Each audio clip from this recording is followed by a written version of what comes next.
The deep dive में आपका स्वागत है। आज हम एक ऐसे शख्स की कहानी में उतर रहे हैं जो इतिहास के सबसे खूंखार अपराधियों में से एक था, लेकिन साथ ही एक समय पर दुनिया का 7वां सबसे अमीर इंसान भी। एक ऐसा इंसान जिसकी अमीरी का आलम ये था कि पैसे गिने नहीं जाते थे, किलो के हिसाब से तौले जाते थे। हाँ, मैंने भी पढ़ा है कि उसे अपनी दौलत कैश में गोदामों में भरकर रखनी पड़ती थी। बिल्कुल। और मजे की बात यह है कि हर साल लगभग $2 बिलियन के नोट या तो चूहे कुतड़ जाते थे या नमी से गल जाते थे। मतलब इतना नुकसान तो उसकी गिनती में ही नहीं था। हम बात कर रहे हैं पाब्लो एस्कोबार की, कोकेन की दुनिया के बेताज बादशाह की। आज हम सिर्फ उसके जुर्मों की लिस्ट नहीं दोहराएंगे, बल्कि ये समझने की कोशिश करेंगे कि कैसे एक इंसान एक ही वक्त में हजारों लोगों के लिए मसीहा और लाखों के लिए शैतान बन सकता था। और उसकी कहानी का तो एक ही कानून था जो बहुत मशहूर हुआ, प्लाता ओ प्लोमो। हाँ, प्लाता ओ प्लोमो। इसका मतलब क्या था? इसका मतलब सीधा था, या तो रिश्वत यानी चांदी लो और मेरे साथ हो जाओ, और अगर नहीं तो फिर गोली यानी सीसा खाकर मरने के लिए तैयार रहो। यही उसका बिजनेस मॉडल था। तो चलिए शुरू से शुरू करते हैं। पाब्लो एस्कोबार का जन्म 1949 में कोलंबिया में हुआ। पिता किसान और मां स्कूल टीचर। सुनने में तो मतलब काफी साधारण शुरुआत लगती है। हाँ, शुरुआत तो साधारण थी, लेकिन उसकी सोच नहीं।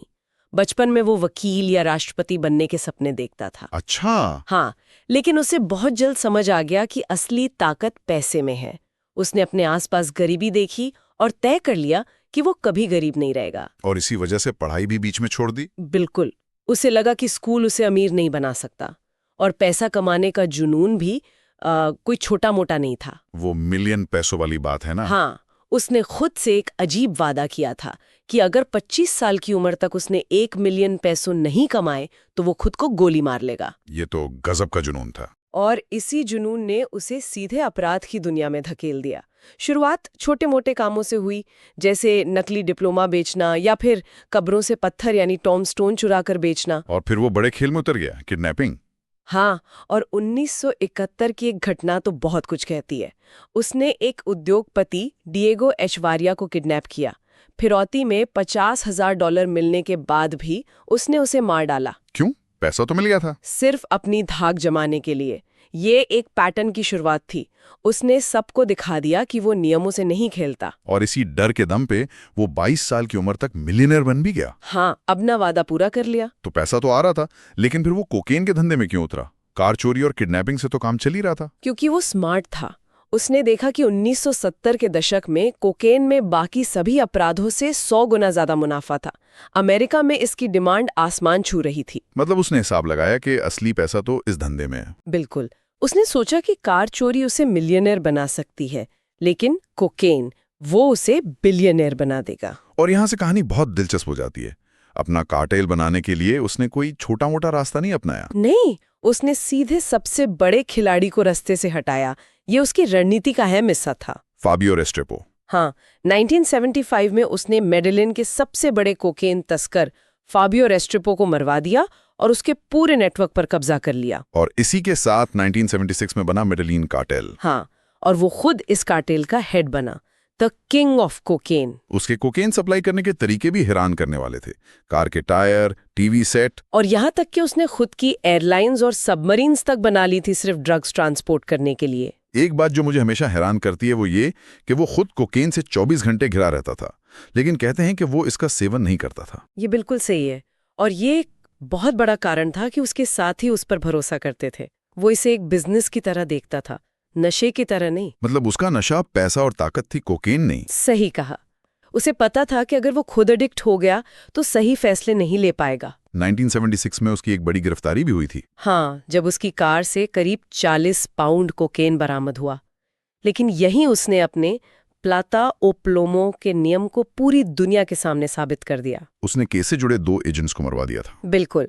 और जज इतना डर गया कि उसने केस ही खारिज कर दिया।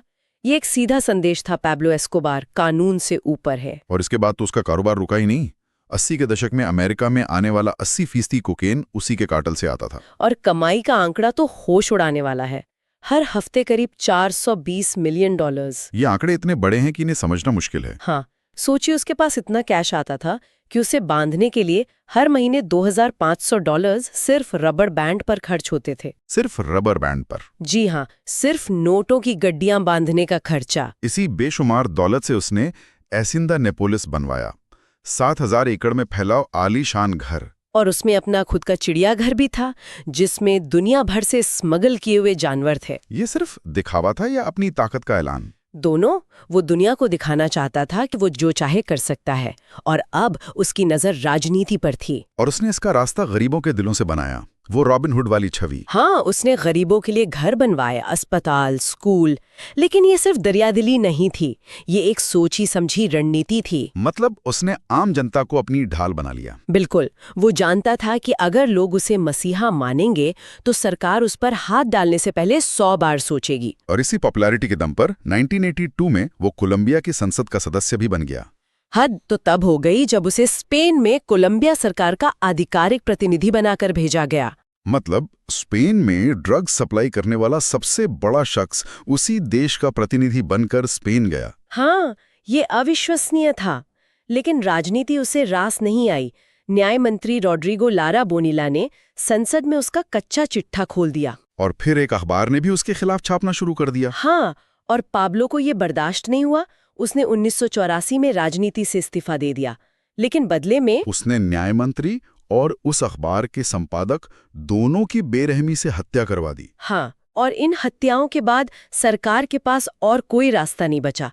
उन्होंने अमेरिका के साथ प्रत्यर्पण संधि यानी एक्सट्रेडिशन ट्रीटी पर दस्तखत कर दिए। और यही वो चीज थी जिससे पाब्लो सबसे ज्यादा डरता था, अमेरिकी जेल। अमेरिकी जेल उसके लिए मौत से भी बदतर थी। उसे पता था कि कोलंबिया में वो जजों को खरीद सकता है, लेकिन अमेरिका में उसकी प्लाता ओ प्लोमो वाली रणनीति नहीं चलेगी। इसीलिए उसने सरकार को वो मशहूर ऑफर दिया था। हाँ, उसने कहा कि देश का सारा विदेशी कर्ज, जो उस वक्त $10 बिलियन था, वो चुका देगा, बस उसे अमेरिका मत भेजो। वो देश की इकोनॉमी खरीदने की बात कर रहा था। बिल्कुल, लेकिन सरकार अपनी छवि बचाने के लिए नहीं मानी। और जब बात नहीं बनी तो उसने अपने ही देश के लोकतंत्र के मंदिर सुप्रीम कोर्ट पर हमला करवा दिया। उसने एक गुरिल्ला ग्रुप को पैसे दिए, वो लोग कोर्ट में घुसे और आधे से ज्यादा जजों को मार डाला। उनका असली मकसद था पाब्लो के खिलाफ सारे सबूत जलाकर राख कर देना। ये तो अपने ही देश के खिलाफ एक खुली जंग थी। और ये आतंक यही नहीं रुका। 1989 में उसने राष्ट्रपति पद के एक मजबूत उम्मीदवार लुइस कार्लोस गेलान की हत्या करवा दी। क्योंकि गेलान उसे अमेरिका भेजने के पक्ष में थे। सही कहा। और फिर दूसरे उम्मीदवार को मारने के लिए उसने एक पूरी फ्लाइट को बॉम्ब से उड़वा दिया, जिसमें 107 बेगुनाह लोग मारे गए। एक आदमी को मारने के लिए 107 लोगों की जान ले ली। और वो आदमी उस फ्लाइट में था भी नहीं, एंटर किया, लेकिन अपनी शर्तों पर। हाँ, शर्त ये थी कि उसे अमेरिका नहीं भेजा जाएगा और वो सजा अपनी बनाई हुई जेल ला कैथेड्रल में काटेगा। ऐसी जेल जिसके गार्ड भी उसी के थे। और पुलिस 12 मील के दायरे में भी नहीं आ सकती थी। वो जेल नहीं, एक तरह से उसका 5 स्टार किला था। वो वहीं से अपना धंधा आराम से चलाता रहा। लेकिन ये ज्यादा दिन नहीं चला। नहीं, जब उसने जेल के अंदर ही अपने 2 आदमियों को टॉर्चर करके मार डाला तो सरकार की बहुत बेइज्जती हुई। उन्होंने उसे एक असली जेल में शिफ्ट करने का फैसला किया। लेकिन वो भाग गया। हाँ, सरकारी फोर्स के पहुंचने से पहले ही उसे खबर मिल गई और वो जुलाई 1992 में वहां से फरार हो गया। तो अब उसका आखिरी शिकार शुरू हुआ। हाँ, लेकिन इस बार वो शिकारी नहीं बल्कि शिकार था। कोलंबियाई पुलिस और अमेरिकी एजेंसी DEA ने मिलकर सर्च ब्लॉक नाम की एक स्पेशल यूनिट बनाई। और सिर्फ सरकार ही नहीं, उसके दुश्मन भी एक हो गए थे। बिल्कुल, उसके दुश्मन कार्टेल और मारे गए लोगों के परिवारों ने मिलकर लॉस पेपेज नाम का एक ग्रुप बनाया। लॉस पेपेज का मतलब है पाब्लो एस्कोबार द्वारा सताए गए लोग। हाँ, अब पाब्लो हर तरफ से घिर चुका था। शायद ये पहली बार था जब उसकी अरबों की दौलत भी उसे बचा नहीं पा रही थी। जेल से भागने के बाद वो करीब 1.5 साल तक छिपता रहा। 1 दिसंबर 1993 को उसने अपना 44वां जन्मदिन मनाया और यहीं उसने एक बड़ी गलती कर दी। उसने अपने परिवार से फोन पर बहुत लंबी बात की। वो अपने बेटे से बात कर रहा था और शायद भावुक हो गया था। उसे पता था कि उसका फोन ट्रेस हो सकता है। हाँ, लेकिन उसने परवाह नहीं की। अमेरिकी तकनीक की मदद से उसका कॉल ट्रेस कर लिया गया। और अगले ही दिन 2 दिसंबर 1993 को पुलिस ने उसके ठिकाने पर धावा बोल दिया। पाब्लो और उसके बॉडीगार्ड ने छत से भागने की कोशिश की।